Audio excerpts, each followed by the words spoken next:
Di sebuah desa terpencil yang terletak di lembah gunung yang dikelilingi oleh hutan lebat, hiduplah seorang petani sederhana bernama Pak Suryo. Desa itu bernama Desa Lumbung, dikenal dengan kesederhanaannya dan kerukunan warganya. Penduduknya hidup dari bercocok tanam dan beternak. Meski tidak kaya, mereka cukup makmur dan selalu bersyukur atas apa yang mereka miliki. Pak Suryo adalah seorang pria berusia 50 tahun dengan wajah yang selalu tampak letih. Ia tinggal sendiri di rumah kecil di ujung desa setelah istrinya meninggal beberapa tahun lalu. Meski dikenal rajin bekerja, kehidupan Pak Suryo tidak pernah membaik. Lahan yang dimilikinya tidak subur dan hasil panennya seringkali tidak mencukupi untuk memenuhi kebutuhannya sehari-hari. Namun, beberapa bulan belakangan terjadi perubahan besar dalam hidup Pak Suryo yang mulai menarik perhatian warga desa. Awalnya, warga desa hanya merasa heran melihat Pak Suryo yang mulai tampil lebih rapi dan sering membeli barang-barang baru yang sebelumnya tidak mungkin ia miliki. Ia bahkan mulai memperbaiki rumahnya yang sudah tua dan hampir roboh. Desas-desus pun mulai beredar bahwa Pak Suryo telah menemukan harta karun atau mendapatkan warisan dari kerabat jauh. Namun, tidak ada yang berani bertanya langsung kepadanya. Sementara itu, di Desa Lumbung ada seorang pemuda bernama Bima, seorang petani muda yang cerdas dan penuh rasa ingin tahu. Ia sangat penasaran dengan perubahan mendadak dalam kehidupan Pak Suryo. Bima selalu merasa ada sesuatu yang aneh, terutama ketika ia mendengar cerita dari beberapa warga desa yang kehilangan koin atau perhiasan mereka secara misterius. Meskipun Desa Lumbung dikenal aman dan jarang terjadi pencurian, namun kejadian kehilangan barang-barang kecil ini mulai meresahkan. Suatu malam ketika Bima sedang berjalan melewati rumah Pak Suryo, ia melihat sesuatu yang aneh. Lampu di rumah Pak Suryo masih menyala terang meskipun sudah larut malam. Rasa penasaran Bima memuncak dan ia memutuskan untuk mengintip melalui celah di dinding rumah Pak Suryo. Betapa terkejutnya ia ketika melihat Pak Suryo sedang duduk di lantai, mengelilingi beberapa koin emas yang berkilauan. Di hadapannya ada sebuah mangkuk tanah liat yang di dalamnya terdapat segenggam nasi dan sebutir telur ayam. Bima mengerutkan kening, mencoba memahami apa yang dilihatnya.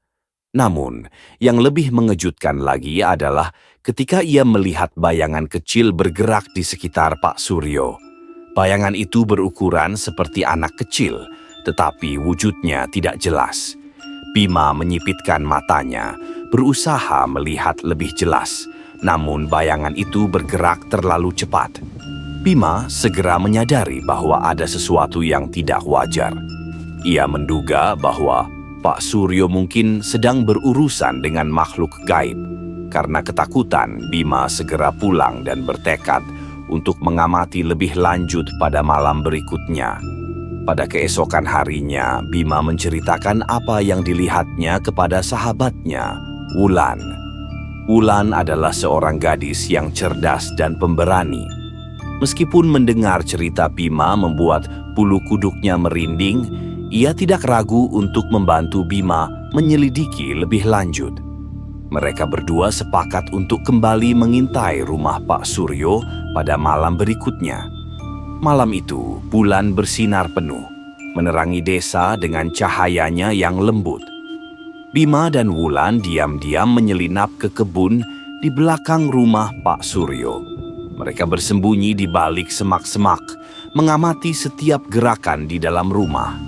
Tidak lama kemudian mereka melihat Pak Suryo keluar dari rumah dengan membawa mangkuk tanah liat yang sama seperti malam sebelumnya. Ia berjalan menuju pohon besar di tengah kebun, tempat yang jarang dikunjungi oleh warga desa. Di bawah pohon itu, Pak Suryo mulai berbisik. Suaranya terdengar pelan, seolah-olah ia sedang berbicara dengan seseorang.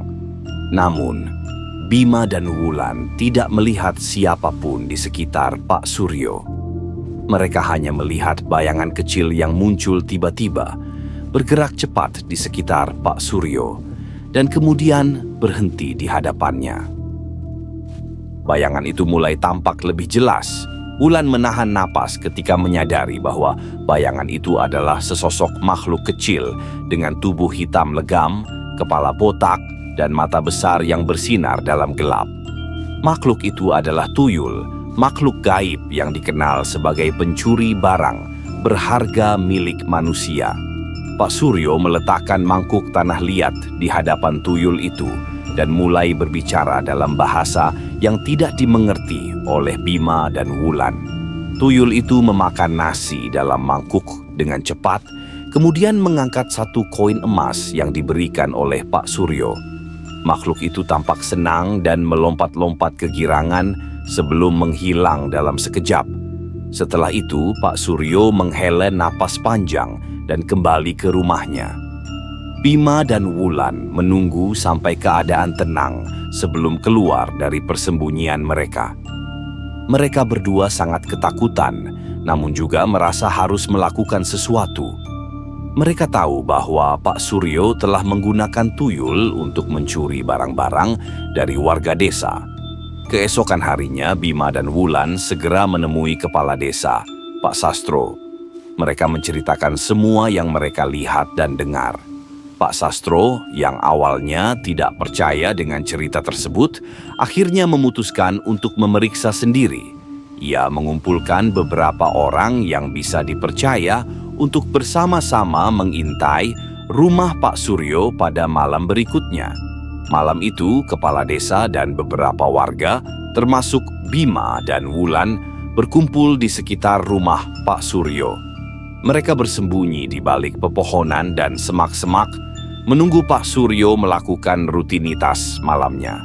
Tak lama kemudian, Pak Suryo keluar lagi dengan mangkuk tanah liatnya. Seperti yang sudah diduga, tuyul itu muncul lagi setelah Pak Suryo meletakkan mangkuk di bawah pohon besar. Warga desa yang menyaksikan kejadian itu merasa ngeri dan marah. Setelah tuyul menghilang, mereka serentak keluar dari persembunyian dan mengepung Pak Suryo. Pak Suryo yang terkejut tidak sempat melarikan diri. Ia mencoba membela diri, namun warga desa tidak mau mendengar penjelasannya. Dengan penuh rasa amarah, warga desa menyeret Pak Suryo ke balai desa. Tuyul yang merasa terancam tidak pernah muncul lagi, seolah-olah menghilang bersama dengan koin-koin emas yang telah dikumpulkannya. Pak Suryo pun akhirnya diadili oleh para tetua desa. Meskipun tidak ada bukti fisik yang bisa dipegang, pengakuan Pak Suryo yang penuh penyesalan membuatnya dihukum oleh masyarakat. Sebagai hukuman atas perbuatannya, Pak Suryo diusir dari desa Lumbung. Ia pergi dengan kepala tertunduk, membawa beban dosa yang tidak akan pernah bisa dihapus. Warga desa pun berjanji untuk lebih waspada dan berhati-hati, terutama jika mereka menemukan koin emas atau barang-barang mencurigakan di sekitar rumah mereka. Setelah kepergian Pak Suryo, desa Lumbung kembali hidup dengan damai. Namun, cerita tentang tuyul dan Pak Suryo menjadi legenda yang diceritakan dari generasi ke generasi sebagai pengingat bahwa keserakahan dapat menjerumuskan siapa saja ke dalam kehancuran.